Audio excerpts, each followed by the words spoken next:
Chapter 24.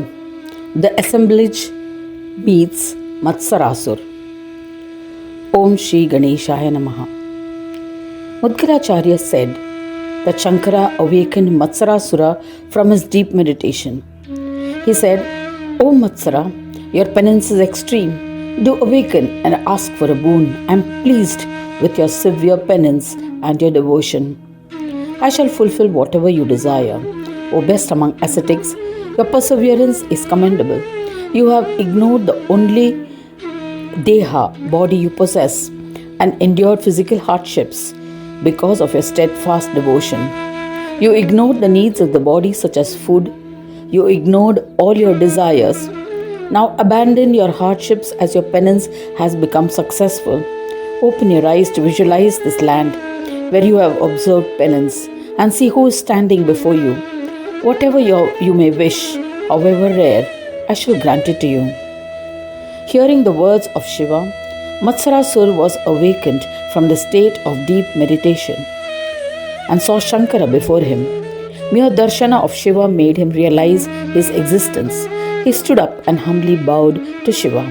He was overwhelmed with love and choked with emotion. The intelligent Matsarasur said to the benevolent Shiva, accompanied by Parvati, who was like a kalpa vriksha, tree that gives what one wishes for. O Lord, blessed is my lineage. My birth has truly been blessed. Blessed is the knowledge acquired from the Shastras. Blessed are my parents and my elaborate penance. I have been blessed with the darshana of Sadashiva, who cannot be visualized by the Munis performing dhyana and dharana, and the one who cannot be comprehended by the Smritis and Vedas. Saying this, he happily prostrated to Shankara with wholehearted devotion, who was accompanied by the Devas and Rishis. He performed the ritualistic puja of Shankara. Thereafter, he humbly performed a Dandavat Pranam. He stood up and with his palms joined in reverence extolled Shankara. This became famous eventually as Matsara Surakarta, composed by Matsara, Shiva Stotra. He extolled, to the Ishvara of the Devas, to Shankara, to Shiva I bow to you. To the one without attributes, Nirguna, and the one with all attributes, I bow to you. We bow to you, O Mahadeva, the boundless Pinakadhara. The Shiva Dhanushya or bow is called Pinaka. Our salutations to Mahesha, my salutations to the Lord of all. To the consort of Uma, to the protector of the devotees, I bow to you. I bow to the one who is adorned with a garland of snakes and who loves devotion. To the one whose flag bears the emblem of the bull, Vrishabhadwaja, whose vehicle is Nandi, the bull. To the one who carries the trident, Trishula, to the one who smears ashes from the funeral pyre over his body with bhasma, to the one who is clothed in tiger's skin, I bow to you. O Bhalachandra, the one who is adorned with the crescent moon on his forehead. O Panchavaktra, the five-faced one. O Shambhu, one with 10 arms. The Shabahu, Trinetra, three-eyed one. Kapalin, Shiva is called Kapalin for he bears the skulls of men, Kapala, as an ornament. I bow to you. To Jatadhara, one with jatas or matted hair. To Gangadhara, the one who bears Ganga in his locks of hair, I bow to you. To Gajacharmadhara, the one who uses elephant's skin as a cloak, O Girisha, Lord of mountains, my prostrations to you. To the one who is always identified with Brahma, to the one who bestows divinity, I bow to you. To the one who is not supported by anyone, Niradhara, the eternal one, Nitya, to the Lord of auspiciousness, I bow to you. To the bearer of infinite virtues, to Rudra, I bow to you again and again. O Mahadeva, how can I describe your glory adequately where even the Vedas are humbled? After singing the praise of Shiva in this manner, Matsara bowed to him. Shiva said, O virtuous one, ask for a boon. This stotra composed by you has enhanced my happiness. Anyone who reads or listens to it will be blessed with desire fulfillment. O Asura, I shall grant knowledge, a long life, happiness, kingdom, sons and grandsons, enjoyments and liberation to the devotees who extol me with this stotra. Matsara was delighted to hear these joy-bestowing words of Shiva. Bowing modestly, he said to Shankara, the one who grants boons to his devotees, O Lord of the Devas, Devesha, if you are pleased and are granting me a boon, then, O Sadashiva, grant that you will protect me everywhere. Grant me endless devotion to you in my heart. O Shambhu, grant that I may not die from anyone who is made up of the 5 elements or consisting of the 3 gunas in this creation. O Sadashiva, grant me good health, eternal prosperity and sovereignty over the Brahmanda. Mudgalacharya continued the narration saying that Shiva was astonished on hearing this. All the gods and rishis were also astounded. They mused, what a terrifying boon has Matsara asked for? What will be the consequences? Shiva, who was pleased with his rigorous penance, said, O Daitya, what boon you have asked for is difficult to attain. Yet, pleased by your severe austerities, I am granting them. Mudgala Muni continued the narration. Having acquired this rare boon, Matsara returned home happy. His mother, friends and his wife were also overjoyed. Eminent people treated him with respect. He indulged in various pleasures along with his friends. He spent his time in happiness. He had 2 sons from Madakara. Both the sons were handsome, valiant and lustrous like his father. He had named the eldest son Sundarapriya, while the beloved younger son was named Vishayapriya. One day Matsarasur visited his in-laws' house and met an assembly of Daityas. They advised him, O lustrous Daitya, why are you inactive? We are willing to serve you. We shall defeat the Devas and others under your leadership. O Matsara Prabhu, there is no one as courageous as you in the whole of Brahmanda. As a result of the boon granted by Shiva, you have become omnipotent and fearless. With your permission, we will attack and defeat the Devas. We will not leave any stone unturned. We will subjugate them with various weapons and astras, celestial weapon, and thus we can indulge in the pleasures of the heavens. In Swarga, pleasures are unlimited. Mudgalacharya continued the narration saying that Matsarasur responded to the advice by saying, your advice is befitting and beneficial.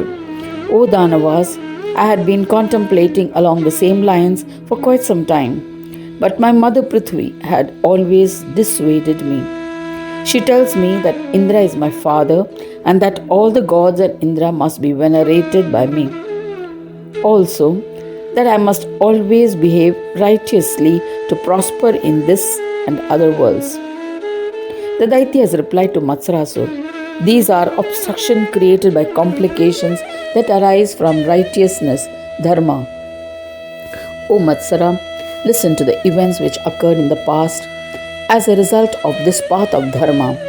We are aware of this, but you will be convinced and all your doubts will be eliminated. Listen to the legend of Jalandhara. A well-known powerful demon Jalandhar was the son of Shiva. He defeated all gods including Shambhu in war. He was willing to accept Parvati as his wife. O Matsarasura, such glorious Daityas have existed in the past. Where gods are respected, the Daityas are abused. If the Daityas want recognition, the gods must be suppressed. The Devas are always the enemies of Daityas. Therefore, O powerful one, abandon all doubts and overthrow the Devas. Forsake your mother who assists the Munis and Devas and permanently join us. Matsara was convinced by the malevolent words and abandoned his mother earth, Prithvi, and joined them.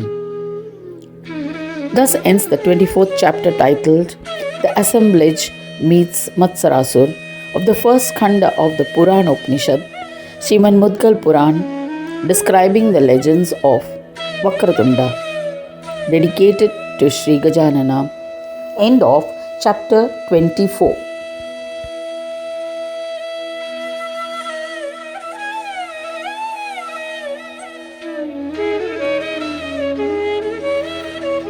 Chapter 25. The Army of Matsarasura. Om Shri Ganeshaya Namaha. Mudgalacharya continued the narration. O illustrious Daksha, listen to the sin-destroying legend which led to the incarnation of Vakratunda. All the Daityas accompanied Matsarasura. They approached Shukracharya Mahamuni, Guru of Daityas. They performed a Dandavat Pranam. Shukracharya asked them, "Why have you all come here? I shall assist you to achieve success in your endeavors." The sweet words of Shukracharya made the Asuras happy. They joined their hands in prayer and expressed their intention. They said, "With your blessings, O Swami, Matsara has agreed to be the protector of our clan and has descended as our idol of good fortune. Thinking of our welfare, he has acquired a boon. Without doubt, he is a king of the Danavas and other Daityas. O best of all, Muni, you are the most eminent. You are our most important place of refuge. Please attend his coronation ceremony." Respecting the request, Shukracharya attended the coronation ceremony of the evil Matsara. All the Daityas, Danavas and Rakshasas happily attended the celebrations and were amazed at the grand festivities. Devas are sons of Aditi, wife of Kashyapa. Daityas and Danavas are sons of Diti and Danu, respectively, wives of Kashyapa. Rakshasas were born out of the anger of Brahma at the time of creation, like Ravana. All three Daityas, Danavas and Rakshasas are called Asuras as they bear enmity towards Suras.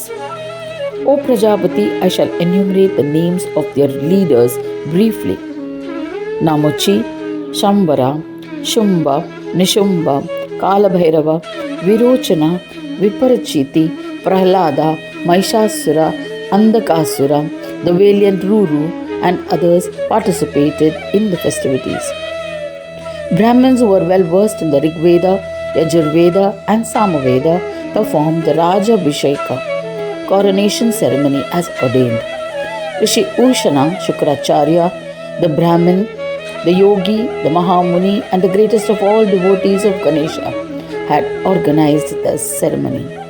Matsara, the one capable of destroying brave enemy warriors, became a king. Matsara shone brilliantly like the afternoon sun, endowed with the luminosity of a king. All the king guests returned to their homes with happiness as Shukracharya had given them a king.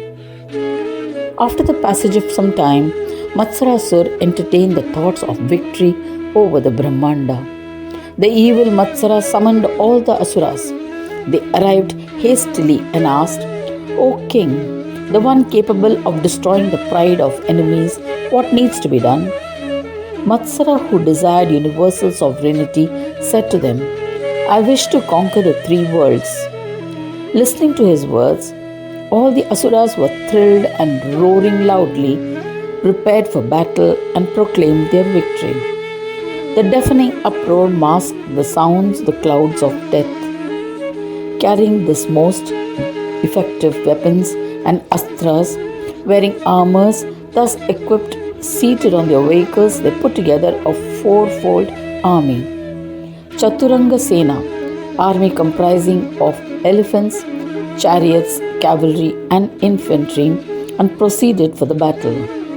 It consists of infantry with innumerable soldiers carrying various armaments like the mountains, trees and boulders. The brave warriors' foreheads had turned red in color from excitement. They enthusiastically advanced to the battlefield. They were skilled in the science of warfare, armory, wrestling and mace fighting. The spear bearers and other experts trained in weapon warfare and with the secret knowledge of using astras set off. A huge cloud of dust arose from their movements. masking the brilliance of the sun in the forefront of the Daitya army, marched the main battalions. Thousands of elephants preceded the army. The herd was decorated with colorful ornaments. The foreheads of the elephants were smeared with red sindura. The rest of the head was golden. The ringing bells tied around their necks echoed as they moved.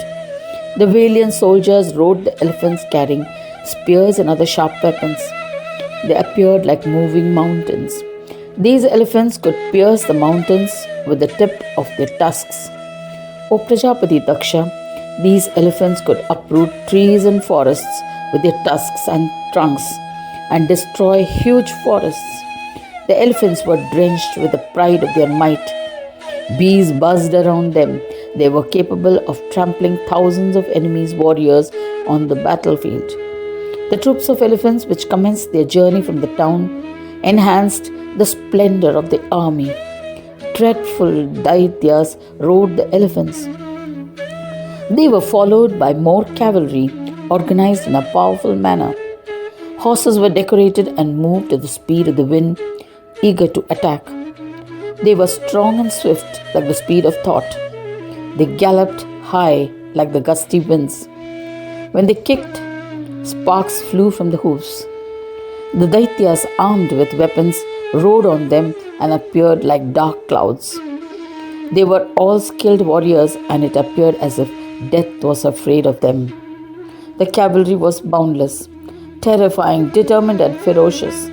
Some of the asuras sat on donkeys, some sat on vehicles drawn by goats, while some rode on bulls. Some warriors rode bullocks, some chariots were drawn by tigers, some had mounted on lions or leopards, and some were mounted on birds. In this manner, the asuras rode on strange and peculiar vehicles, and all of them set forth, fully determined as if to devour the Lord of Death. They were followed by a regiment of chariots. They were innumerable. The eyes of the charioteers were red and fiery with rage. They appeared fearsome and ferocious. The horses pulling some of these chariots were ornamented. Some were decorated with beads and pearls. They sounded like thunder as they galloped onto the battlefield. These horses pulling the chariots were swift. Flags fluttered from the tops of the chariots. Their charioteers were skilled and brave. Some chariots were driven by donkeys, some by wolves, lions, oxen, elephants, bears, and other animals. 100 donkeys were yoked to the chariot in which Matsara rode. His two valiant sons were mounted on horses. Virochana and the other Daityas cordoned Matsarasura and his sons as they advanced. Their army appeared like a vast expanse of the ocean. The massive chariots with their brave charioteers adorned the battlefield. Thus ends the 25th chapter titled The Army of Matsarasura in the first Khanda of the Purana Upanishad, Srimad Mudgal Puran, describing the legends of Vakratunda, dedicated to Sri Gajanana. End of chapter 25.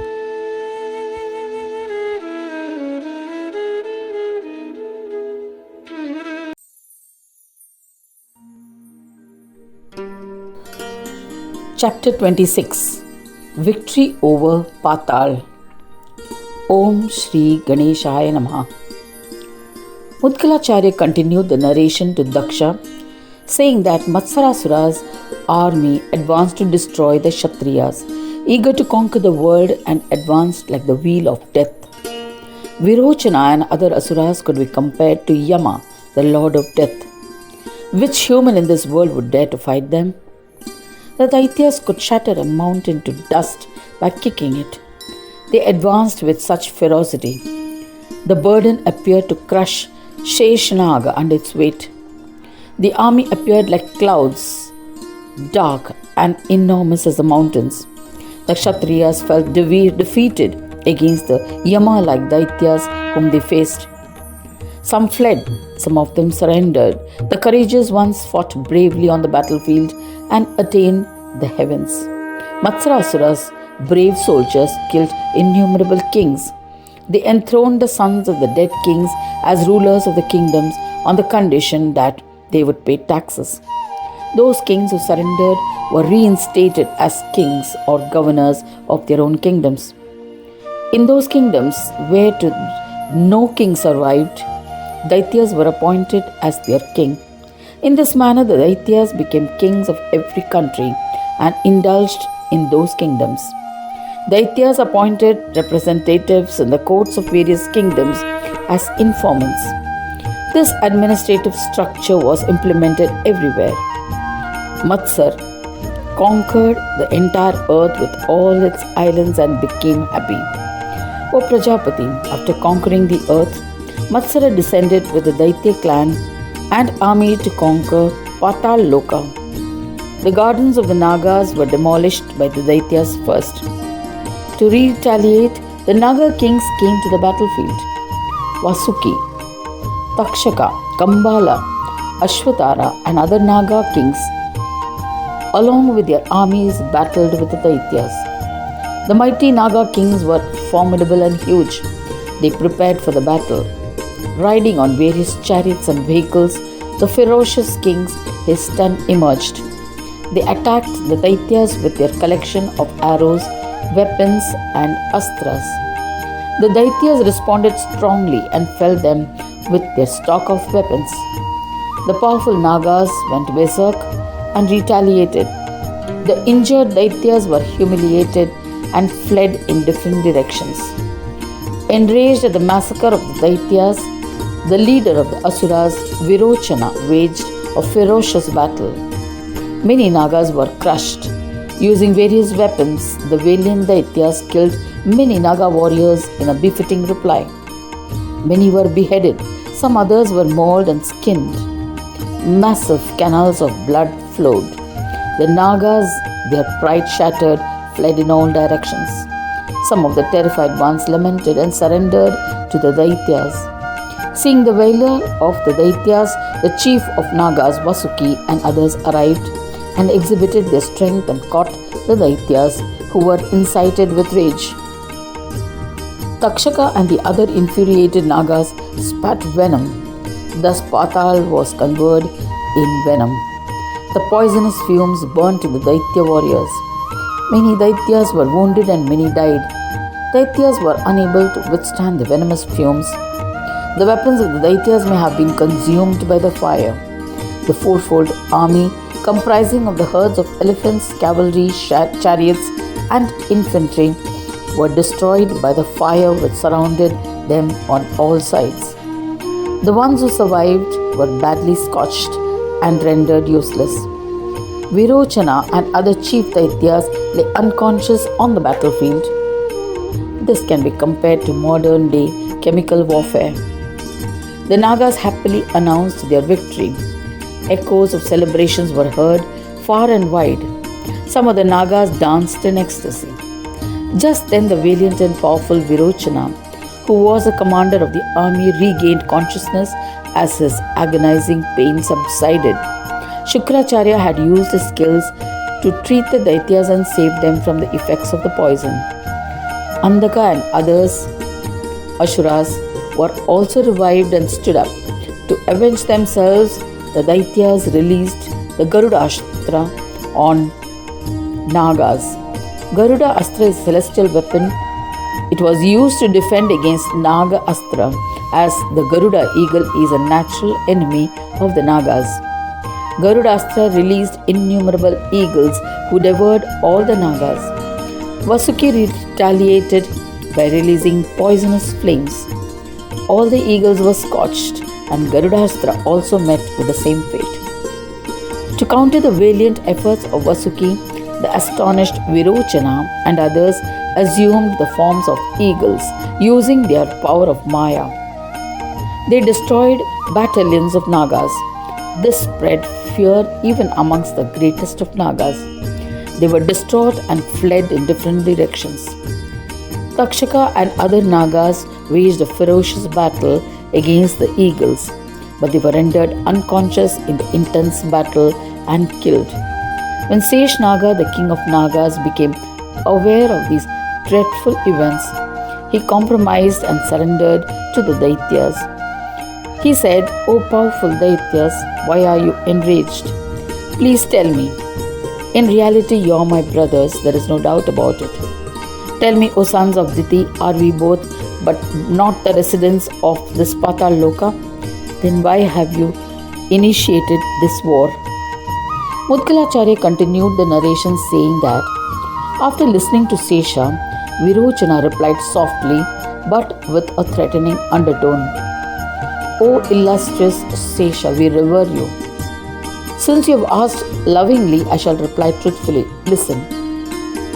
Our Emperor Matsara is eager to become the Emperor of Brahmanda. Accept his sovereignty respectfully. Otherwise, the Nagas and Asuras will continue to be killed. You are superior in every way, so decide what is in the best interest of all." Sesha pondered and understood the connotations. The shrewd Sesha smiled and said, "Words of compromise. We shall do whatever Emperor Matsara wishes." Saying this, he agreed to pay annual taxes. He forged an alliance with the Asuras by gifting precious gems and establishing peace. Thereafter, Sesha returned to his courtyard, accompanied by Vasuki and other Nagas.